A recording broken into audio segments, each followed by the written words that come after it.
Quand j'étais en secondaire 2, le seul métal de l'école s'appelait Fred Langevin.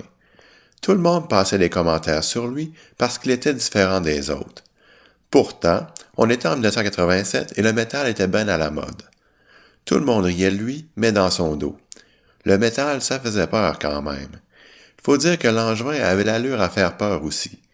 Il avait les cheveux longs, une froque de cuir avec des chaînes et il était trapu. Il faisait peur, mais il était ben smart. Je lui parlais à l'occasion, il m'a fait découvrir quelques bons groupes de musique, dont Motorhead et Venom. C'est à ce moment que je me suis mis à avoir un look métal.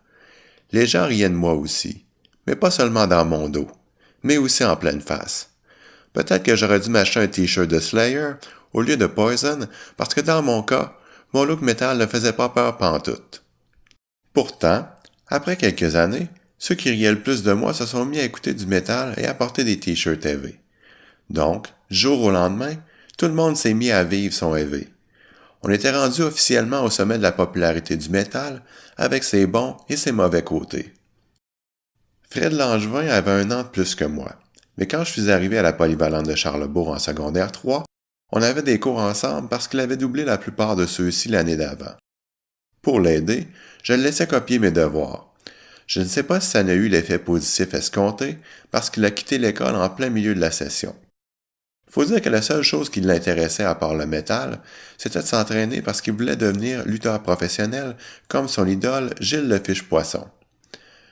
Après qu'il ait quitté l'école, je ne l'ai plus vraiment revu. Mais il y a environ 3 ans, j'étais dans un gala de lutte dans un sol d'église à Limoilou et Fred Langevin était là.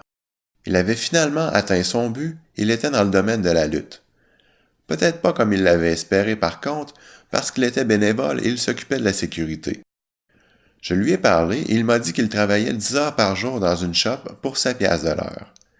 Il m'a montré ses mains et elles étaient toutes scrap à cause des produits toxiques qu'il utilisait à sa job. Je l'ai revu 2 ans plus tard dans un autre gala de lutte. Cette fois-ci, au village Huron, il était finalement devenu lutteur.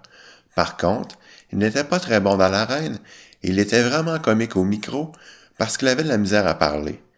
Les 40 spectateurs qu'il y avait ce soir-là ne comprenaient rien de ce qu'il disait et ses adversaires ne pouvaient pas faire autrement que partir à rire en l'entendant. Donc, les jeunes, s'il vous plaît, restez à l'école.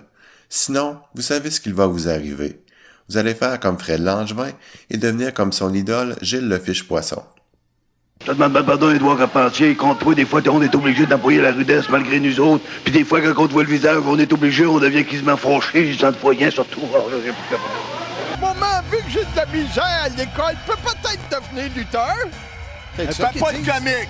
C'est peut-être ça qu'ils disent. Ça, c'est pas drôle, ça. Ben, ça se peut. Encourage pas nos jeunes à lâcher l'école. Ah oui. Non, lâchez pas l'école. Vous allez être obligé d'être co-animateur à côté de moi.